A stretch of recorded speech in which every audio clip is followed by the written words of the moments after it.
Hello and welcome to the engineer बंदा और मैं हूं अभिषेक। और आज हम डिस्कस करेंगे फंड कावेरी इंजन।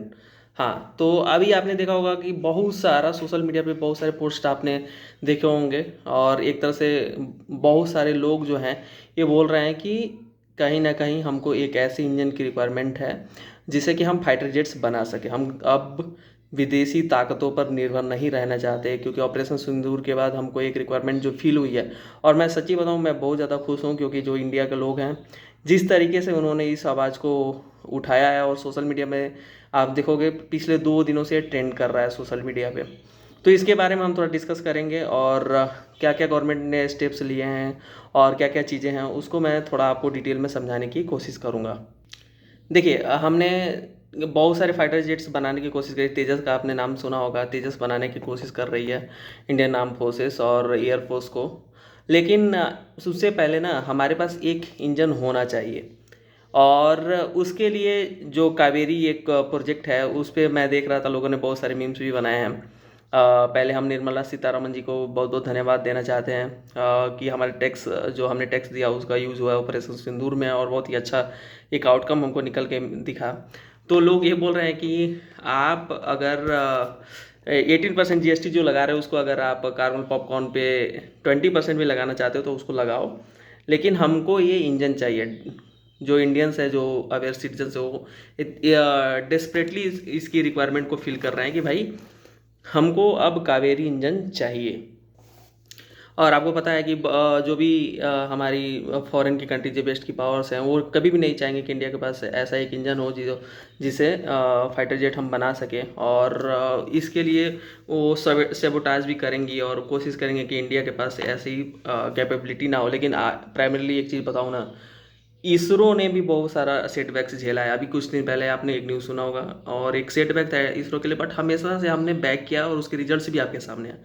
तो इसी तरीके से हमको एक बार फिर से अपने वैज्ञानिकों को, अगर थोड़ा बहुत हमको लॉसेस भी होते हैं, R&D पे हमको खर्च करने की ज़रूरत है। और उसके साथ मैं सोशल मीडिया पोस्ट को अगर मैं फॉलो करूं तो वहाँ पे एक चीज़ और एक डेवलपमेंट और जो निकल के सामने आ रही है कि भाई देश में बहुत सारे ऐसे योजनाएं जो गवर्नमेंट चलाती है, बहुत सारी लाभकारी योजनाएं गवर्नमेंट चलाती है। जैसे मैं बिहार में रहता हूँ, तो बिहार में आपको अगर मैं बताऊँ तो यहाँ पे एक नल जल योजना है। नल जल योजना बिहार गवर्नमेंट चलाती है, तो उस पर हम लाखों करोड़ों रुपया खर्च करते हैं, ठीक है। या अगर लाडली बहन योजना की आप बात कर लें तो उसमें भी हम फ्री बाइक के चक्कर में बहुत सारी फ्रीबीज हम एक तरह से जो गवर्नमेंट है वो देती है लोगों को। तो लोग कह रहे हैं कि भाई आप फ्री बीज तो देते हो, लेकिन अपना फाइटर जेट का इंजन क्यों नहीं बना रहे हो। एक जेन्युइन कंसर्न जो इंडिया के सिटीजन हो गवर्नमेंट के सामने रख रहे हैं।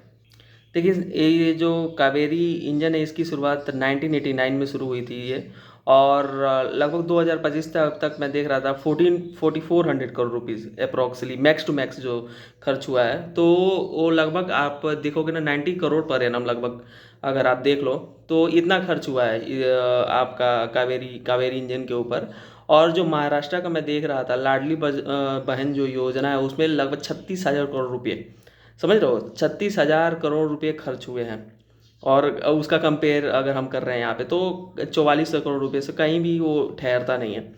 तो एक जो सिटीजन्स हैं उनको चाहिए कि हमारे एक इंडिजिनियस मेड इन इंडिया और क्या नाम है कि फाइटर जेट होना चाहिए। और वैसे ही अगर देखो लाडली बहन योजना के अलावा बिहार की अगर मैं बात करूँ तो बिहार में जो नल जल योजना जो बिल्कुल फ्लॉप है, मैं सही बताऊं कि उसका मैं अगर आपने यहाँ पे भी देखो छोटे ग्राउंड लेवल पे तो कोई इम्प्लीमेंटेशन दिखता नहीं है। थोड़े टाइम के लिए टंकी वहाँ पे लोगों ने लगाई और धीरे धीरे करके वो सारा का सारा चीज़ जो है ख़त्म हो गया, स्ट्रक्चर पूरा का पूरा टूट गया। उसके बाद मोटर्स ख़राब हो गया और बहुत सारी चीज़ें वहाँ पे बहुत सारे ड्रॉबैक्स आए। खैर वो अभी हमारा डिस्कशन का पॉइंट नहीं है। तो मैं एक आइडिया दे रहा था कि उसमें लगभग 2022 का जो गवर्नमेंट का डाटा है उसमें 1110 करोड़ रुपये खर्च करे थे गवर्नमेंट ने। अभी देखिए जो इंजन्स की बात है, जो बहुत सारी इलाइट कंट्रीज़ है, और उसमें आपको आपका यूएसए हो गया, यूके हो गया, फ्रांस हो गया, चाइना हो गया, रसिया हो गया, और जापान, इवन मैं ताइवान ताइवान ने लगभग 15 सालों का एफर्ट डाल के उन्होंने भी अपना एक फाइटर जेट का एक इंजन बना लिया है, ठीक है, जिसके हेल्प से वो अभी फाइटर जेट्स बना सकते हैं। तो उनकी भी डिपेंडेंसी फॉरेन कंट्रीज पे नहीं है, जबकि इंडिया इतना बड़ा देश होकर के भी इसमें अभी काफ़ी पीछे चल रहा है। और आपको पता है कि जब हमारे ऊपर 22 अप्रैल को पहलगाम वाला अटैक हुआ, उसी समय जेडी वेंस भी आए थे जब, और वो बोल रहे थे कि भाई अगर इंडिया को अपनी यू नो अपने सॉवर्निटी को रक्षा करना है तो आपको F-35 लेना पड़ेगा, यूएसए से आपको F-35 की ज़रूरत पड़ेगी। तो कहीं ना कहीं हमको ये नहीं चाहिए कि भाई कोई आकर के लेक्चर करे कि देखो आपको अपनी रक्षा करनी है तो आप हमसे हथियार खरीदो। ऐसा हम नहीं चाहते हैं, इंडिया के सिटीजन्स जो भी हैं वो ये बिल्कुल नहीं चाहते हम। देखिए जो तेजस भी बना है हमारे यहाँ, तेजस उसका लगभग 25% जो पार्ट्स है वो लगभग इंडिजीनियस है। और राफेल अभी हमने जो लिया तो 4.5 जनरेशन का एक फाइटर जेट है, लेकिन मैं ये नहीं कह रहा हूँ कि आपको राफेल नहीं लेना चाहिए, लेकिन हमको अपना भी इंजन बनाने की रिक्वायरमेंट है। अगर कल को कोई बात हो जाती है राफेल में तो हम कहीं ना कहीं डिपेंडेंट रहेंगे, युद्ध लग जाता है किसी कंट्री के साथ तो हम डिपेंडेंट रहेंगे फॉरेन प्लेयर्स पे। अगर वो मना कर देते तो उस स्थिति में क्या होगा। तो ये सारी चीज़ें हैं जो समझने की ज़रूरत है। अभी लगभग 26 राफेल जो हमने अपने नेवी के लिए मंगाया था तो उसका मैं देख रहा था लगभग $4.5 बिलियन का राफेल्स हैं। तो एक राफेल का रफली एस्टिमेट करें तो $288 मिलियन का पड़ता है। तो आप समझिए कि ये कितना महंगा है। और ऊपर से देखिए अगर आप रिसर्च में पैसे डालोगे ना, हम पहले कभी भी ये बिलीव नहीं कर पा रहे थे। आपको पता है कि हम जो भी असॉल्ट राइफल्स वगैरह होता तो वो भी हम लोग रसिया से इंपोर्ट करते थे, बट हमने अपना कॉन्फिडेंस दिखाया प्राइवेट सेक्टर्स को और अपने PSUs वगैरह को के हेल्प से अभी हम मेड इन इंडिया सारे असॉल्ट राइफल्स बना रहे हैं। जो देश इतनी मिसाइल्स और ये सारी चीज़ें बना पा रहा था वो सारी चीज़ नहीं कर पा रहा था। तो सेम चीज़ फाइटर जेट के ऊपर भी है। अगर हम कुछ टाइम तक अपने R&D के ऊपर खर्च करेंगे और इन सारी चीज़ों के ऊपर खर्च करेंगे, हो सकता है कि हमको थोड़ा बहुत नुकसान हो, थोड़े पैसे इधर उधर जाए, बट हम उसके लिए रेडी हैं। और अगर हम 3 साल 4 साल इसके ऊपर एफर्ट डालेंगे तो अल्टीमेटली अगर हम जब ऐसा इंजन बनाने में सक्षम हो पाएंगे तो उससे बहुत ज़्यादा अर्निंग भी होगी जब इंडिया एक्सपोर्ट करेगा। अभी देखो ब्रह्मोस हम एक्सपोर्ट कर रहे हैं तो उससे हमारी अर्निंग हो रही है। तो इसी तरीके से अगर हम डेवलप करेंगे तो बहुत सारा अर्निंग होगा। अब थोड़ा सा वीडियो के अंत में मैं थोड़ा स्पेसिफिकेशन कैसे फाइटर जेट्स वगैरह वर्क करते हैं उसको थोड़ा सा समझाने की आपको कोशिश करता हूँ। तेजस 35% इंडिजीनियस तो है, बट उसका इंजन अभी भी हम इंडियन नहीं है। तो हमको इंजन भी इंडिया का चाहिए, ठीक है। और सबसे पहले 1987 में जो पहला तेजस का हमारे पास सेंसन हुआ था, और उसके बाद 2008 में जो इसका एक प्रोटोटाइप डेवलप हुआ उसको हम लोग ले जाकर के रसिया में टेस्टिंग वगैरह हुई, उसकी फैसिलिटीज़ को की टेस्टिंग हुई, क्योंकि हमारे पे यहाँ टेस्टिंग की भी सुविधा नहीं थी तो हम रसिया का हेल्प लिया हमने उसमें।